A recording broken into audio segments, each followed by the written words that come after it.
23년 4분기 합계 출산율이 사상 처음으로 0.6명대로 떨어졌다고 하더라고. 좀 심각해. 이거는 너무 심각하고, 첫째인 경우에는 연 30만 원, 둘째인 경우에 연 50만 원, 셋째 이상인 경우에 연 70만 원의 세액공제가 주어져. 난 이거 굉장히 적다라고 보거든. 이거는 진짜 파격적인 혜택이 필요하다.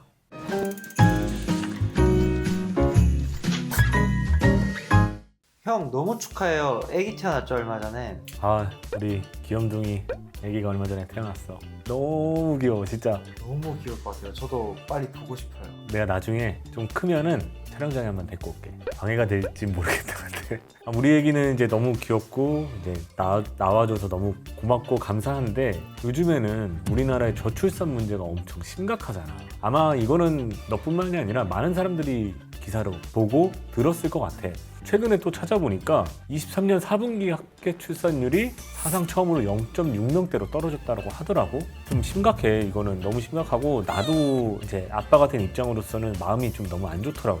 형 이거 우리나라 망하는 거 아니에요? 그러니까 더 큰 문제는 해결될 기미가 보이지 않고 오히려 더 악화가 되고 있다는 점. 나도 이번에 출산을 이제 하다 보니까 각종 정부 지원금을 좀 알아보기는 했었거든. 정부 지원금을 찾아보면서 내가 궁금증이 드는 게, 그러면 출산 관련된 세제 혜택에 대해서 정리된 게 있나 찾아봤는데 이거는 자료가 많이 없더라고. 그래서 이번 기회에 우리가 출산을 하면은 어떤 세제 혜택이 있는지 그거에 대해서 좀 얘기를 해보고, 이거를 얘기하는 궁극적인 이유는 나도 어쨌든 간에 이제 출산을 한 아빠 입장으로서 저출산 극복에 조금이라도 힘을 보태고자 알려주는 걸로 할게. 첫 번째로는 자녀세액공제가 있어. 이거는 들어봤지? 자녀세액공제는 우리가 일반세액공제와 출산입양세액공제로 나눠져. 일반세액공제는 종합소득이 있는 거주자의 기본공제 대상자에 해당하는 자녀가 있는 경우로서 8세 이상인 경우에 세액공제를 받을 수가 있어. 자녀가 1명인 경우에는 연 15만 원, 2명인 경우에는 연 35만 원, 그리고 3명 이상인 경우에는 연 35만 원에 2명 초과 1인당 연 30만 원. 그러니까 3명인 경우에는 65만 원이 될 거고 4명인 경우에는 95만 원이 될 거야. 근데 내가 아까 요건 중에서 8세, 8세 이상이어야 된다고 했잖아. 그 이유는 7세까지는 아동수당을 받기 때문에 중복 지원을 좀 배제하기 위해서 8세 이상으로 정하고 있고, 기본 공제 대상자에만 해당하니까 만약에 자녀가 연소득이 100만 원이 넘게 있거나 20세가 넘어가게 되면 공제 대상은 불가능하다.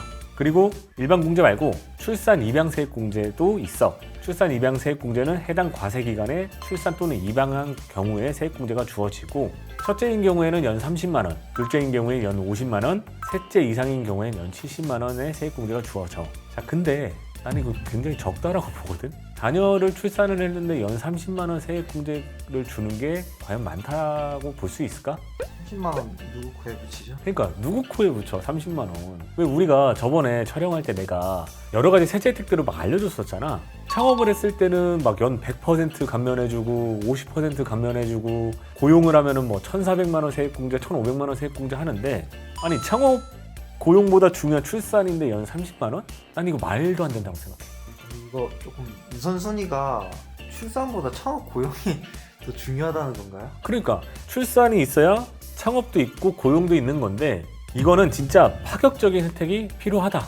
자, 다음으로는 근로소득 비과세가 있어. 이것도 누구 코에 붙이는지 모르겠지만, 첫 번째로는 육아휴직 급여에 대해서는 과세가 되진 않아. 당연하지. 우리가 고용보험법에 따라서 육아휴직 급여, 육아기, 근로시간 단축급여, 출산 전후 휴가 급여는 다 비과세에 해당이 돼. 그리고 출산 보육 급여 같은 경우에는 근로자 또는 배우자가 출산을 하거나 6세 이하의 자녀를 보육하는 경우에 회사로부터 받는 급여는 월 20만 원 이내의 한도로 비과세가 주어지고 있어. 근데 이게 작년까지는 월 10만 원이었거든. 비과세라는 게 이 10만 원 혹은 20만 원에 대해서는 과세를 하지 않겠다라는 거잖아.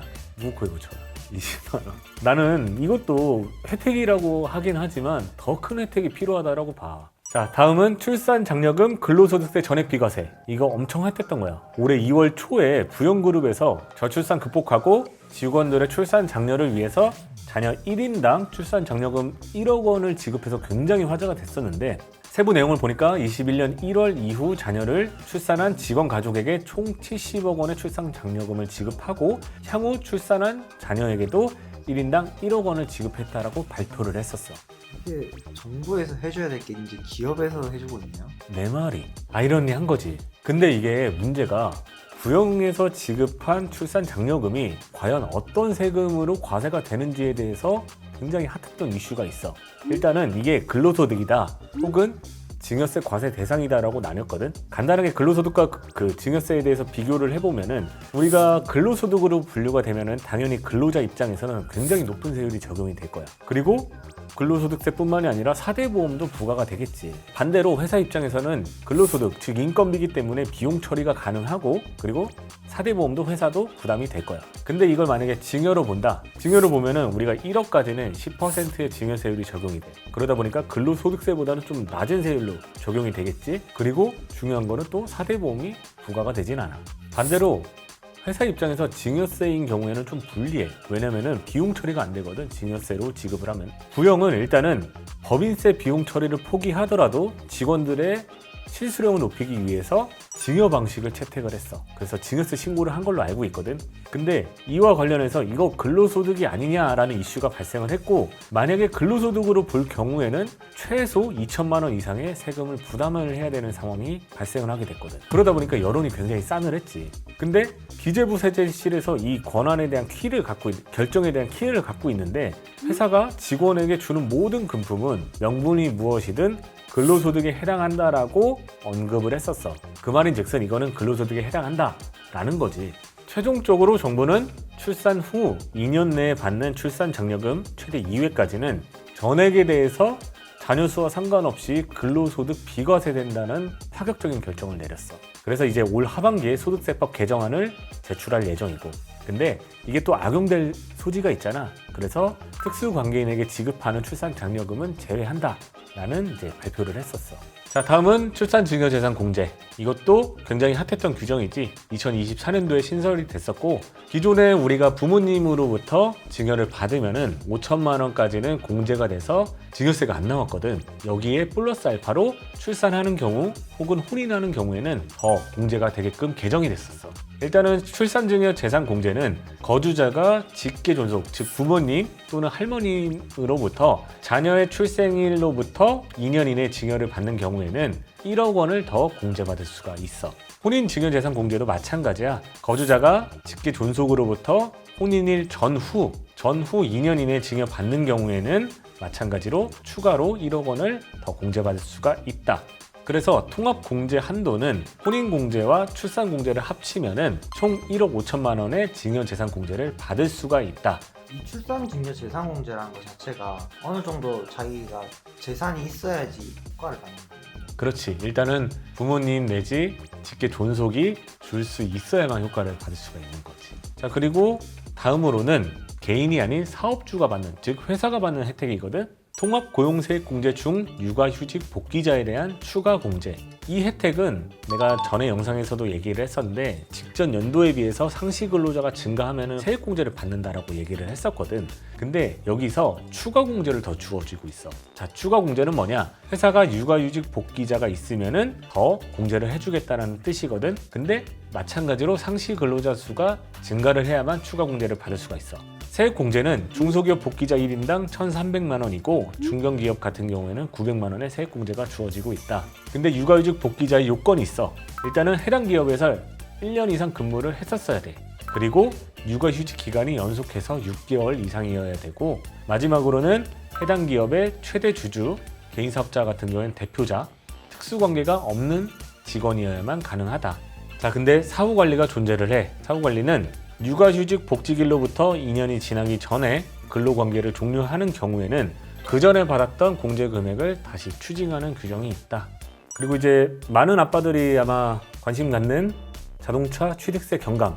감면 대상자는 18세 미만의 자녀를 3명 이상 양육하는 경우에 혜택을 주고 있고, 자녀의 수는 자동차 취득일을 기준으로 계산을 한다. 그리고 가족관계등록부 기준으로 계산을 한다는 점. 이게 작년에는 2명도 혜택을 주어지겠다라고 막 얘기가 있었는데 결국 개정은 되지는 않았더라고. 굉장히 까다롭지. 3명 이상의 양육하는 분들이 사실 얼마나 되겠냐고. 그래서 나는 이것도 기준을 좀 더 낮추는 게 좋다라고 봐.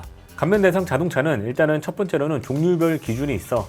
7인승, 10인승 승용 자동차, 그리고 7인 미만 승용 자동차, 그리고 승용 자동차는 100일에 대한 제한이 없다.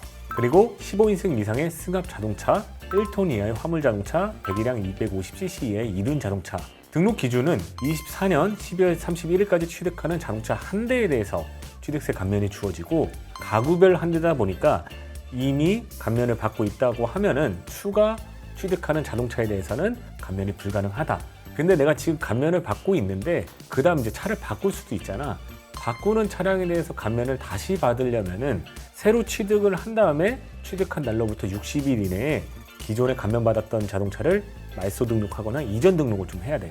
그리고 명의는 배우자나 자녀 이외의 자와 공동 등록하는 경우에는 감면이 불가능하다. 예를 들어 부모님하고 공동 등록을 하면은 감면이 안 되겠지. 감면 금액은 일단은 취득세가 100% 면제가 돼. 다만 7인 미만 승용차는 140만 원까지만 감면을 받을 수 있어. 근데 이 감면받은 취득세가 200만 원이 넘는다? 그러면 전액이 아니라 85%에 대해서만 감면이 된다.